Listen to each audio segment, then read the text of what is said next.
Oh, okay. What are we doing now? Okay, the next movie I'm going to review is out on DVD right now, and it stars a young man named Ryan Gosling, who was nominated for his role. He was nominated for a Best Actor Oscar for his role in this movie. So let me talk about the movie, and at the end, if we have time, we'll talk a little more. Ryan Gosling. Am I supposed to know him? Do we think our viewers know Ryan Gosling? Ryan You might not Gosling? know him. I would say this is the movie that will make him known. He's been in a few other things. You heard it here, folks.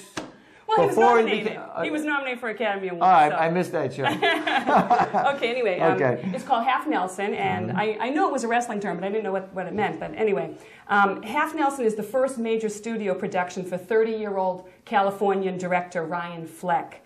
The title is taken from a wrestling hold in which the attacker passes only one hand under the arm of his opponent, I guess. And I around. know a half. Yeah, No, I don't know a half. Well, that's what a Half Nelson is.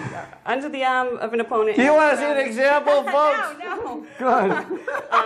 And in the film, drugs appear to have such a hold on middle school history teacher Dan Dunn, played flawlessly by Ryan Gosling. Gosling's a 26-year-old Canadian actor who was brought up Mormon, and he was homeschooled. His first kind of breakout role came in, although I didn't know who he was, came in 2004 in the film Notebook, based on the Nicholas Sparks. Yes, good. Now that's a chick flick for you. I liked it. Did you? I liked it. And there's a sequel, The Wedding. Yeah. You didn't like it, huh? Oh, gosh. I listened to it, book on tape. And another interesting fact about Ryan Gosling is that he was a member of the Mickey Mouse Club at the same time as Britney Spears, Christina Aguilera, and Justin Timberlake. So it was quite a crop of talent mined at Disney during that time. All of those people have gone on to do, I'm not going to say great things, but certainly noteworthy things. So anyway, he plays Dan Dunn, who grew up in an upper middle class house, and he now teaches inner city New York middle schoolers history in a really rundown school. Instead of making them memorize facts, he lectures them about opposing forces at work in the universe, kind of like a Half Nelson, something called dialectics. The kids seem to like it, but the principal wishes he would just stick to the curriculum that she has given him. Along with teaching, he coaches the girls' basketball team, and it is after a game, when he thinks the locker room and the school is deserted, that he makes the mistake of lighting his crack pipe. At school? At school. Well, smoking's not allowed on any school premises. Right. I saw the sign at PS the other day. I know, but I don't know if it says anything about smoking crack, you know. But anyway, he is discovered by one of his students, 13-year-old Dre, played by 17-year-old Sharika Epps. And when I heard that name, I'm like, Epps, where do I know that from?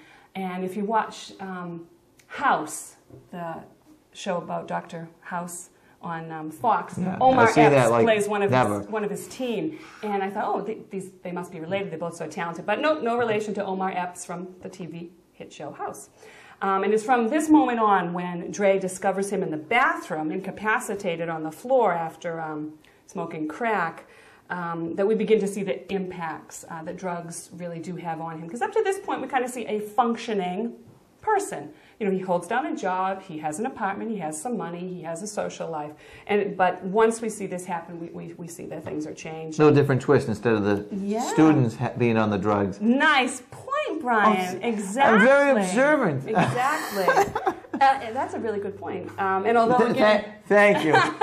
You are listening. That's good. Now, just make sure you rent the movie. Although he's an effective and persuasive teacher by day, Dunn quickly rushes home at the end of the school day to get high. His apartment's a mess. He's unshaven. He's rumpled. And although he's smart, handsome beneath his stubble, the drugs, of course, hold him back.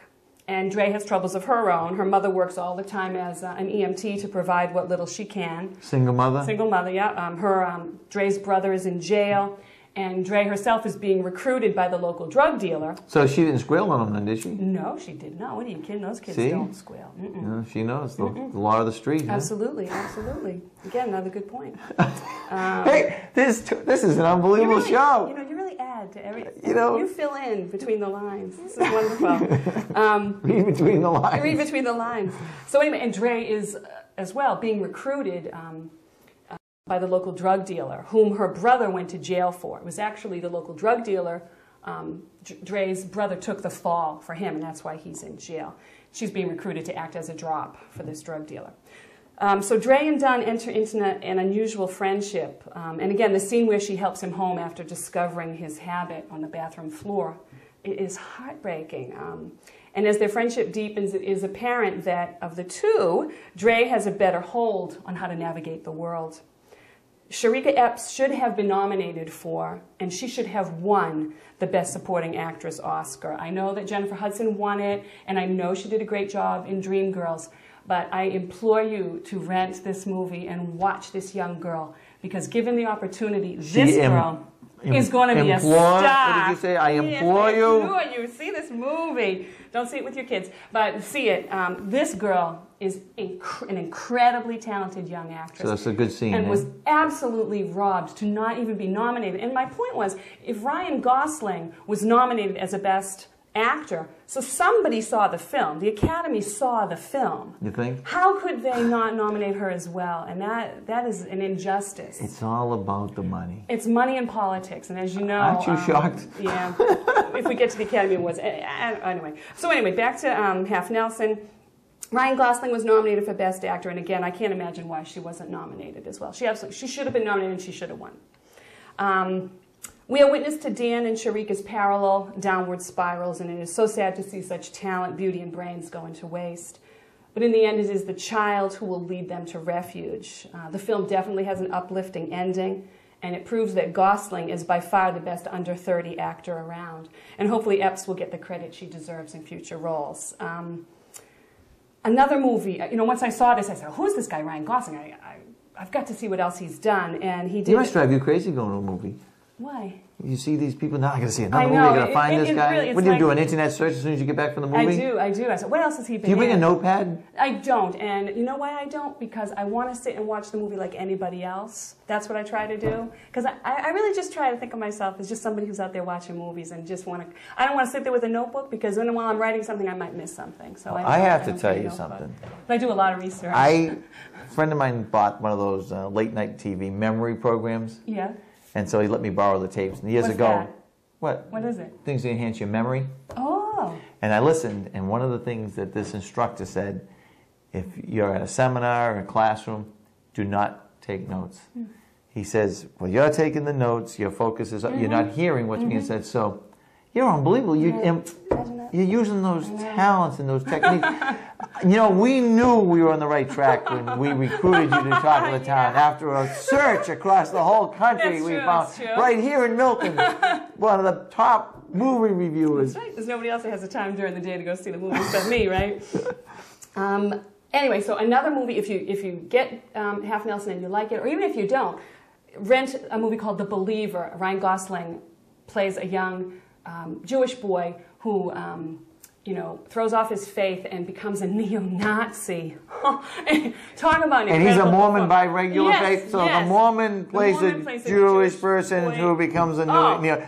This is quite a flexible person. Rent Half Nelson. If you like it, rent The Believer. Probably the only problem I had with the story was, as an ER nurse, I have come into contact with a few crack users. They don't look quite as nice as they did. They don't look as good as Ryan Gosling. They don't hold down jobs. They're not near as functional as he is in this. And that was a bit of a stretch. Cokeheads, cokeheads can actually be pretty functional during the day. The crack addicts that I've known in my life, they're not functioning. And they certainly don't look as nice as Ryan Gosling. Stop hanging around with that crowd. Yeah. So that's a thumbs up? That's a 2 thumbs up. Everything I did this week, I liked. Everything was 2 thumbs up. I'm going to have to stop getting movies without calling you first. You really should call me. My wife, they got a movie. Oh, they picked up a movie. Of course, you don't know. My son reads the cover, it looks good. Oh, yeah. But what was it called? Did I tell you we saw last night? Employee of the Month. Do not watch Employee of the Month. Yeah. I mean, I watched it. It was painful. It was actually funny because it was so ridiculous. It was funny to think that people might have... Was that in the theater? It was for a pretty long Hillary time. says, if I had paid for this in the theater, I would have been really disappointed, I know. Well, who picked up? You said your son, right? Who's how old, 13? Yeah. Well, who's on the cover? Jessica Simpson's on the cover, half naked. Do you think that a half-naked Jessica Simpson would attract my son? I hope so. Dad wasn't disappointed at first, but... But you get over that quick. The storyline wasn't too good. Did he like it? Did the kids like it? Oh, they had a few Yeah, laughs, because they think it's stupid and funny. but they've enjoyed other movies much more. You know. Yeah. Yeah, you should call me in the future. Call me. I'll give you a list of what you should rent. Right. Okay, and the last movie that I'm going to review is still out in the theaters. It's at all the suburban theaters. It's at Randolph, and it's called Bridge to Terabithia. Bridge to Terabithia is directed by 54-year-old Hungarian Gabor Supel of Rugrats and Wild Thornberrys movies. Bridge to Terabithia is also based on the 1977 Newbery Medal-winning novel of the same name by Catherine Patterson. It's produced by Disney and Walden Media, and Walden Media was created in 2001 by two former Tufts roommates who decided that they really had an interest in bringing high-quality children's literature to the big screen. And they're responsible for such great films as Holes, Because of Winn-Dixie, Hoot, The Chronicles of Narnia, Lion, the Witch, and the Wardrobe, Around the World in 80 Days with Jackie Chan. 80 which what? I mentioned 80 last, Days? 80 Days with Jackie Chan, which I mentioned to you last time. If you haven't rented that, rent that. That's a great family film. And the recent Charlotte's Web. This company should be congratulated, and everyone should see their films because I really think it gets kids reading. They hear the movies coming out. Like, I had never read Bridge to Terabithia. I saw the previews. They looked incredible. I got the book. I read it. And now my kids have read it. I'm sure you did. All right. Anyway, I'm going to talk fast. The film's an embellished telling of the author's novel, which tells the story of two middle school loners, Jesse Aarons, the only boy in a poor family of 5 children, and newcomer to town, Leslie Burke, an only child of 2 upper-middle-class author parents. Neither fit in at school, but together the next-door neighbors create a fantastical treetop kingdom in the woods behind their houses. They rule Terabithia as benevolent king and queen. They decorate the walls of their castle with Jesse's impressive artwork. They share snacks from home, ruminations on life, and both come to realize that they're likable, special, and perfect friends for each other. Jesse, played by Joss Hutcherson, is an artist. As a special birthday gift, I'm talking too fast. Slow down. It's okay. Okay. Folks, bear with us. I'm telling you, I had a few minutes left. Okay. Leslie gives him the best paint set that he has ever had. And in return, this boy of little means finds a way to present her with just as perfect a gift. But I'm not going to spoil what that is. The two work together to ward off the evil forces of Terabithia. And this is where the movie diverges quite fantastically from the book. I can't say it made the story any better. I thought the book was just a simple tale of two good friends. The movie has creatures and perils that the book did not, and I really think that this was done to get more boys in to see the film. I can't think of any other reason why they would have done this. It doesn't take anything away from this tale of friendship, but I don't think it adds all that much either. Leslie Burke is played by Walden Media veteran Anna Sophia Robb. She was in Winn-Dixie, and you also might recognize her from Charlie and the Chocolate Factory. She's a little girl that turns into a blueberry. She does a great job of capturing her character's strength and courage. And Zooey Deschanel has a small role as the school music teacher whom Jesse has a crush on. And she's great as always. She was the blonde elf in the movie Elf, the Will Ferrell movie Elf. I saw beautiful, that movie. beautiful singing voice. She's wonderful. I'll warn you, there is a very sad event in the film. I was really crying. You cried? I cried at the book. I cried at the movie. But the film does end on a hopeful note, which is what I like. I like happy endings. But there's a devastatingly sad event in the film. I won't spoil it, but I can say I was looking for my tissues. Well, we have a treat here today. This is my daughter, Eileen. This is Morgan Kelley. Wonderful. And Morgan went and saw The Bridge to Terabithia. Morgan, what did you think of the movie? Tell the viewers at home. I thought it was really good. Yeah? Had you read the book? Yeah. You did. Did you think adding those scenes with the creatures chasing them through the woods, was that a good thing, a bad thing, or it didn't make a difference? I think it was kind of good. You liked it. So there we go. Did Ian see it with you? Did the boys see it? Any boys? There's Okay. a Do you know any? astronaut farmer. Oh, and I would like to see They that went too. in the other theater, right? Do you know any boys that have seen this? Not many. No. Yeah. I didn't give you a mic. Were there any boys in the theater when you went to see it? Go ahead, just talk. I didn't look. You didn't look? A few more years, she'll be looking. You didn't look to see if there were any boys in that's the house, a good point. huh? Noelle and I went to see it, and it was all. We went to see it during school vacation week. Noelle and I, and it was all girls. 90% of the theater was women, women with their young girls. So. But if there are any young men watching, it's okay to go. We won't tell anyone that you went to see a chick flick. It's not a romance. Like, again, some of the previews almost made it look like they were going to have... It's not like that. It's just a good story about a deep, true friendship. My wife cried. Yeah. You can't... All the parents She said the mother-daughter cry? combination. No, all the parents there did. Oh, the parents cried. Yeah, no, I didn't cry either. But I did. Yeah, it was beautiful. Beautiful. Well, that's nice. It's nice to see some 2 good thumbs movies up for come that. That's in Randolph. Try to see it. You know, I always say try to see it in the theaters. Again, Walden Media. Go She see gets a this in the kickback theater. from all the theaters. No. She gets 10% from anyone from Milton that goes to the Randolph or the Braintree. Well, like I said, you know, Walden Media, this is a company that as parents, we want to support. They do such good work. So I say go see it in the theater. If you don't, buy the DVD when it comes out because the money is going towards a good cause.